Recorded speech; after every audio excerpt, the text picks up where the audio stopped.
Hi everyone! Magandang umaga, tanghali, hapon at gabi sa inyong lahat. Ako si Lerma Novales Sarmiento, ang writer at author ng aklat na to na pinamagatang Life in 3 Parts. At sa araw na to, ang topic ko ay Bongbong Marcos, katapusan mo na, kapahamakan ang naghihintay sa'yo. Tayong lahat ay tinawag ng Panginoon para maging liwanag at asin dito sa mundo. At ang ating misyon ay sumunod sa yapak ni Jesus na magbahagi ng salita ng Diyos ng Ebanghelyo sa buong mundo para maging anak ng Diyos. At ipinahayag ni Jesus ang katotohanan na templo ng Espiritu Santo ang katawan ng tao at tayong mga tao ay hindi nabubuhay para sa ating sarili lamang. Sinabi ni Jesus, if you know the truth will set you free. Walang katotohanan, ang Espiritu ng Espiritu Santo ang siyang nagbibigay ng buhay sa katawan at kaluluwa nating mga tao kung kaya tayo nabubuhay at umiiral dito sa mundo. At ang Espiritu Santo ang Alpha at Omega, ang siyang liwanag, buhay at katotohanan na siyang pinagmula ni Jesus. Si Jesus ay Espiritu na ipinanganak sa Espiritu ng Espiritu Santo na nagkatawang tao lamang sa katawan ni Birheng Maria. Ang misyon ni Jesus ay hulihin ang bawat kaluluwa ng tao na naliligaw ng landas, na magsisi, tumalikod sa paggawa ng masama at magbalik loob sa Espiritu Santo para patawarin ng Espiritu Santo ang kasalanan ng tao, nang sa gayon, ang kaluluwa ng tao ay malinis at huwag mamatay gawa ng kasalanan. Sinabi ni Jesus, huwag matakot sa may kakayahang pumatay ng katawan, ngunit hindi ng kaluluwa. Bagkus ang katakutan mo ay yaong may kakayahang pumatay ng iyong katawan at kaluluwa na siyang magbubulig sa iyo sa impyerno. Honestly, ang kasalanan ay kamatayan at yan ang naghihiwalay sa Espiritu Santo, kung kaya maraming kaluluwa ang nahuhulog sa impyerno at ang kanilang kaluluwa ay naghihirap dahil tumalikod sila sa Espiritu Santo at mas inibig nila ang pera. Naging masama sila hindi lang sa Espiritu Santo kundi maging sa kanilang kapwa.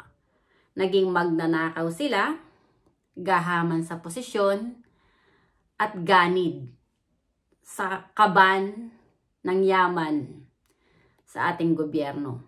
Honestly, si Bongbong Marcos ay isang traidor, ahas, at Judas sa mata ng Espiritu Santo. Hindi nalalaman ni Bongbong Marcos na maging ang kanyang katawan ay templo ng Espiritu Santo at ang Espiritu Santo ang siyang Diyos na may pag-aari ng kanyang katawan at kaluluwa. At wala siyang itatago sa Espiritu Santo dahil ang Espiritu Santo ang lumalang sa kanya sa sinapupunan ng kanyang ina. Itong si Bongbong Marcos, dahil nga bangag siya at wala siya sa katinuan, wala siyang sariling pag-iisip, naging uto-uto lang siya ng mga oligarko na nakapaligid sa kanya. Bilang isang leader, hindi niya ginampanan ang pangalagaan ng mga kaluluwa ng mga taong inaapi. Bagkus, naging kaisa siya ng mga demonyo na naging gahaman sa kapangyarihan at sa yaman ng kabanang bayan. Honestly, narito na tayo sa huling panahon at maraming tao ang patay ang kanilang buhay espiritual na hindi nila nakikita ang katotohanan na yang nagaganap ngayon sa ating bansa, na naglalabasan yung mga tao na nasa gobyerno na silang totoong mga magnanakaw, na silang mga korap. Honestly, ang Espiritu Santo ang siyang gumagawa para mabunyag din tong mga anomalya na ginagawa ng gobyerno nitong si Bongbong Marcos. Honestly, kapahamakan ang naghihintay kay Bongbong Marcos dahil bilang isang leader, bilang isang pangulo, may obligasyon ka hindi lang sa kapwa mo kundi lalo't higit ay sa Diyos na siyang nagbigay ng buhay sa'yo, na pangalagaan ang mga inosenteng tao na inaapi at ipaglaban ang katotohanan laban sa kasinungalingan at ipagtanggol ang kabutihan laban sa kasamaan. Pero nagpaalipin ka sa demonyong si Satanas, Bongbong Marcos, at kinuha mo pang advisor ang demonyo at Judas na si Juan Ponce Enrile na naghuda sa iyong ama. Sa banal na kasulatan, sinabi ni Jesus, I will never leave you like an orphan. I will leave you the Holy Spirit as your helper. And He will be your advocate. And He will remind you all the teachings that I have taught you. Ang katawan ko ay templo ng Espiritu Santo. Ang Espiritu Santo na nasa aking katawan. Ang siyang nagbibigay ng buhay sa akin na parati kong kasama. Ang ipinakikilala ko na nag-iisang Espiritu at Diyos na may pag-aari ng katawan at kaluluwa nating mga tao. Yang siya ring amang espiritual na siyang ama ni Jesus na nagsugo kay Jesus na ipinakikilala ni Jesus. Kaya ipinahayag ni Jesus ang katotohanan na templo ng Espiritu Santo ang katawan ng tao at ang tao hindi nabubuhay para sa ating sarili lang. Sinabi ni Jesus, honor God with your body. Maraming mga tao, hindi nila nire-recognize, hindi nila ino-honor ang Espiritu Santo sa kanilang puso, isipan, sa kanilang katawan, na siyang kanilang amang espiritual ng kanilang kaluluwa at siyang Diyos na lumalang sa sarili nila na may pag-aari ng kanilang katawan at kaluluwa. Dahil bulag sila sa katotohanan at bingi sila sa mga aral at salita ni Jesus. So hindi nila tinanggap ang Espiritu Santo kay Jesus. Ang Espiritu Santo na nasa katawan nating mga tao ay ang siyang totoong nag-iisang Diyos na amang espiritual na dapat lang sambahin at ibigin ng higit sa lahat. Maraming mga aral si Jesus na sinasalungat ng mga bulaang propeta. Honestly, si Tatay Digong is one of the chosen spiritual warrior ng Holy Spirit. Ang katawan ni Tatay Digong ay templo rin ng Espiritu Santo. At yung mga pilit na ibinababa at sinisira ang pangalan ni Tatay Digong, hindi nila naunawaan na hindi si Tatay Digong ang una nilang kinakalaban kundi ang Espiritu Santo. Honestly, bilang leader sa ating bansa, yang si Bongbong Marcos, isa siyang halimaw, traidor, ahas, at ang puso niya ay nasa panig ng demonyong si Satanas na namumusong, nagmamataas at nagmamayabang sa Espiritu Santo. At yang si Bongbong Marcos, duwag yan na ayaw niyang magpa-follicle test, yung hair test, kasi nga, takot siya na malaman ang katotohanan. Ayaw niyang lumabas yung resulta. Pero sa ibang paraan, gumagawa ang Panginoon, ang Espiritu Santo, na hilahing pababa ang pangalan ni Bongbong Marcos. Na sa mata ng maraming tao, lumalabas na isang masamang leader itong si Bongbong Marcos. Inutil, traidor, at walang kwentang pangulo. At sa pamumuno nitong si Bongbong Marcos, wala siyang inatupag, kundi yung mga mabubuting leader na inilagay ni Tatay Digong ay kanyang pagkatanggalin. At yung mga naisabatas ni Tatay Digong na anti-corruption, tinanggal yan ni Bongbong Marcos para malayang makapangurakot yung kanyang mga kasamahan na silang mga magnanakaw sa ating gobyerno. Ngayon lumalabas at umaalingasaw ang baho ng mga leader, ng mga corrupt, na silang totoong mga magnanakaw ng kabanang yaman sa ating bansa.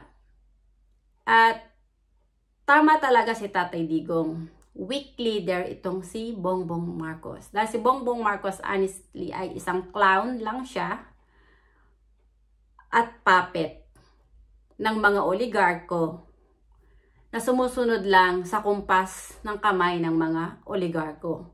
Si Bongbong Marcos ay walang kakayahang tumayo sa sarili niyang paa para ipaglaban ang katotohanan laban sa kasinungalingan at ipaglaban ang kabutihan laban sa kasamaan.